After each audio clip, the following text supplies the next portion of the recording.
اعوذ باللہ من الشیطان الرجیم بسم اللہ الرحمن الرحیم افمن اسس بنیانہ علی تقوی من اللہ ورضوان، تو کیا بھلا وہ کہ جس نے اپنی بنیاد رکھی ہو اپنی عمارت کی تقوی پر اللہ کی طرف سے اور اس کی رضا پر، وہ بہتر ہے ام من اسس بنیانہ، یا وہ کہ جس نے اپنی تعبیر کی بنیاد رکھی ہے علی شفا جرف ہار، ایک ایسی کھائی کے کنارے پر جس کا کنارہ گرا چاہتا ہے، فنہارا بہی فی نار جہنم، تو پھر وہ اس کو لے کر گر گیا نار جہنم میں۔ یعنی یہ کہ انسان تعبیر کرتا ہے تو کوئی جگہ دیکھتا ہے، فرض کیجئے کوئی ایسی جگہ ہے کہ نیچے سے کھوکھلی ہے، آپ نے دیکھا ہوگا بعض جگہ دریاؤں کے کناروں کے اوپر کہ نیچے سے لیکن اوپر کنارہ چلا آ رہا ہے، اب اس کنارے کے اوپر جو ہے جس کے نیچے سپورٹ نہیں ہے، کوئی تعمیر کرے گا تو تعمیر کہاں جائے گی؟ وہ تو ظاہر بات ہے کہ وہ دریا میں گر جائے گی۔ تو اصل میں یہ جو تدبیریں ہوتی ہیں منافقین کی، ان کی مثال ایسے ہے کہ جہنم کے کنارے کے اوپر یہ خشکی ہے، اس کا کنارہ باہر نکلا ہوا ہے، اس پر یہ اپنی تعمیر کر رہے ہیں، ظاہر بات ہے کہ وہ کنارہ بھی ڈھہ جائے گا اور ان کو اور ان کی تعمیر کو لے کر جہنم میں جا گرے گا۔ واللہ لا یہدی القوم الظالمین، اور اللہ تعالیٰ ایسے ظالم لوگوں کو راہیاب نہیں کرتا۔ لا یزال بنیانہم الذی بنوا ریبۃ فی قلوبہم، یہ عمارت جو انہوں نے بنائی ہے، یعنی یہ جو بھی منافقت کی عمارت انہوں نے تعمیر کی ہے اور تانا بانا بنا ہے، یہ عمارت جو انہوں نے بنائی ہے اب رہے گی ان کے دلوں میں، شکوک و شبہات پیدا کیے رکھے گی، الا ان تقطع قلوبہم، الا یہ کہ ان کے دل کے ٹکڑے کر دیے جائیں۔ اس کو یوں سمجھیے کہ اگر فرض کیجئے کسی کے جسم میں کینسر بہت پھیل گیا ہو تو ظاہر بات ہے آپریشن نہیں ہو سکتا، کیا کریں گے آپ؟ پورے جسم کے ٹکڑے کر دیں گے؟ وہ تو اس ٹیشو میں بھی ہے، اس ٹیشو میں بھی ہے، اس ٹیشو میں بھی ہے، وہاں بھی پہنچ گیا، یہاں بھی پہنچ گیا ہے، اب ممکن نہیں۔ تو اسی طریقے سے ان کے دلوں کے اندر اس کی جڑیں اتنی گہری جا چکی ہیں منافقت کی کہ ان کے دلوں سے منافقت کی جڑیں نکل ہی نہیں سکتی، الا یہ کہ دل کے ٹکڑے ٹکڑے کر دیے جائیں، دل ریشہ ریشہ کر دیا جائے تو جو آپ جڑیں نکال لیں، ورنہ اس کے بغیر ممکن نہیں ہے۔ یعنی اس درجے راسخ ہو چکے ہیں۔ لا یزال بنیانہم الذی بنوا ریبۃ فی قلوبہم الا ان تقطع قلوبہم واللہ علیم حکیم، اللہ تعالیٰ علیم اور حکیم ہے۔ ان اللہ اشتری من المؤمنین انفسہم واموالہم بان لہم الجنہ، یہ دو آیات پھر بہت اہم آ گئی ہیں۔ یقیناً اللہ نے خرید لی ہے اہل ایمان سے ان کی جانیں بھی اور ان کے مال بھی، اس قیمت پر کہ ان کے لیے جنت ہے۔ یقاتلون فی سبیل اللہ، یہ ہے بیع و شراء جو ایک صاحب ایمان کی اللہ کے ساتھ ہو جاتی ہے۔ ان اللہ اشتری، صاحب ایمان بیچتا ہے، اللہ خریدتا ہے۔ ان اللہ اشتری من المؤمنین انفسہم واموالہم بان لہم الجنہ یقاتلون فی سبیل اللہ، وہ جنگ کرتے ہیں اللہ کی راہ میں، فیقتلون ویقتلون، تو قتل کرتے بھی ہیں، قتل ہوتے بھی ہیں۔ 70 قتل کر دیے انہوں نے قرشی میدان بدر میں، 70 شہید ہو گئے دامن احد میں۔ وعد اللہ علیہ حقا، وعدن علیہ حقا، یہ وعدہ اللہ کے ذمے ہے، ثابت ہے، پختہ ہے، قائم ہے، یعنی جنت انہیں اللہ دے کر رہے گا۔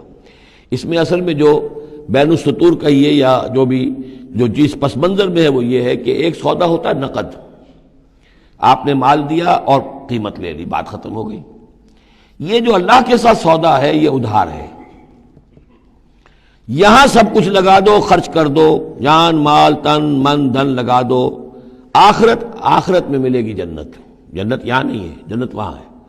تو چونکہ ادھار کا سودا ہے، اس پر دل میں کچھ نہ کچھ دغدغہ رہتا ہے۔ نو نقد نہ تیرا ادھار والی جو مثال ہے کہ 9 نقد نہ تیرا ادھار کی 13 سے بہتر ہے کہ 9 جو نقد ملتے ہیں وہ لے لیے جائیں۔ تو اس حوالے سے جو ہے انسانی کمزوری بر بنائے طبع بشری، اس کے اندر ایک دغدغہ رہتا ہے، اس کو اب کس زور کے ساتھ اس کی نفی کی جا رہی۔ وعدن علیہ حقا، کوئی شک نہ کرو یہ وعدہ ہے اس کے ذمے، حق ثابت، فی التوراۃ والانجیل والقرآن، اور اللہ کی طرف سے اس وعدے کی توثیق 3 دفعہ ہو چکی ہے، تورات میں ہوئی، انجیل میں ہوئی، قرآن میں ہوئی۔ ومن اوفی بعہدہ من اللہ، اور اللہ سے بڑھ کر اپنے عہد کا وفا کرنے والا کون ہوگا؟ فاستبشروا ببیعکم الذی بایعتم بہ، پس خوشیاں مناؤ، جشن مناؤ اس بیع پر جو تم نے کی ہے۔ اب یہاں ایک لفظ اور آ گیا، بایعتم بہ، آپس میں جو سودا کیا ہے، مبایعت باب مفاعلہ، باع یبیع بیچنا، یہ ثلاثی مجرد ہے، اور یہ جو ہے بیعت بنتی ہے بایع یبایع، آپس میں کوئی سودا کر لینا۔ تو فاستبشروا ببیعکم الذی بایعتم بہ، بس خوشیاں مناؤ اس بیع پر جس کا سودا تم نے اپنے اللہ سے کیا ہے۔ یہیں سے لفظ بیعت نکلا ہے۔ بیعت کیا ہے؟ ایک بندہ اللہ کے حوالے کرتا ہے اپنے آپ کو، لیکن چونکہ اللہ تعالیٰ تو سامنے خود موجود نہیں ہے، اس وقت اللہ کے رسول تھے، تو بیعت ہو رہی ہے اصل میں تو اللہ سے، بیع اللہ سے ہے اور بیعت رسول اللہ سے ہو رہی ہے صلی اللہ علیہ وسلم۔ دست مبارک اللہ کا نہیں ہے بلکہ اللہ کے رسول کا ہے۔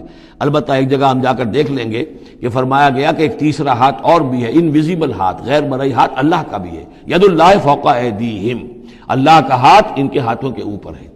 تو یہ بیع ہے، یہ سودا ہے، یہ ایمان کا لازمی تقاضا ہے۔ ان اللہ اشتری من المؤمنین انفسهم واموالهم بان لهم الجنہ یقاتلون فی سبیل اللہ فیقتلون ویقتلون وعدا علیہ حقا فی التوراۃ والانجیل والقرآن ومن اوفی بعہدہ من اللہ فاستبشروا ببیعکم الذی بایعتم بہ وذلک هو الفوز العظیم۔ اور یہی ہے بہت بڑی کامیابی۔ اللہ تعالی ہم میں سے ہر ایک کو یہ توفیق دے کہ اللہ کے ساتھ یہ بیع و شراء ہم کریں، اللہ کے ساتھ سودا کریں اور اللہ تعالیٰ کے ہاتھ اپنی جانیں اور مال بیچ دیں۔ اب اس کا جو ظہور ہوگا انسانی شخصیت میں وہ کیا ہے؟ یہ آیت بھی بڑی ہی گمبھیر اور بڑی جامع آیت ہے، بہت جامع آیت ہے۔ اس میں 9 الفاظ آئے ہیں: التائبون العابدون الحامدون السائحون الراکعون الساجدون الآمرون بالمعروف والناہون عن المنکر والحافظون لحدود اللہ وبشر المؤمنین۔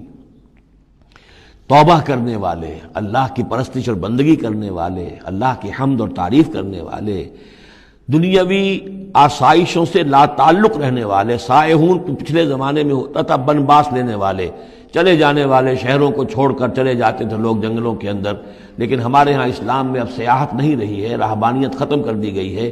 البتہ روزے داروں پر اطلاق ہوتا ہے، مہاجرین پر، مجاہدین پر جو اللہ کی راہ میں نکلے ہوتے ہیں وہ بھی گویا کہ ان کے مشابہ ہو جاتے۔ لا رہبانیت فی الاسلام الا الصوم، لا رہبانیت فی الاسلام الا الجہاد فی سبیل اللہ۔ الراکعون رکوع کرنے والے، الساجدون سجدہ کرنے والے، اور پھر 3 الفاظ وہ ہیں کہ جو ایک عملی جد و جہد، باقی سارے اوصاف تو اپنے ہیں، ذاتی ہیں، لیکن اس سے جو متعدی ہونا ہے، معاشرے کے ساتھ انہیں جو معاملہ کرنا ہے، جو بھی اب اس دعوت و تحریک کے لیے جو عمل کرنا ہے، الآمرون بالمعروف نیکی کا حکم دینے والے، والناہون عن المنکر بدی سے روکنے والے، اور سب سے زیادہ جامع لفظ آیا حافظون لحدود اللہ، اللہ کے حدود کی حفاظت کرنے والے، گویا کہ خدائی فوجدار بن کر کھڑے ہو جانے والے کہ یہ اللہ کے حدود ہیں، ہم پامال نہیں کرنے دیں گے، ہم انہیں توڑنے نہیں دیں گے۔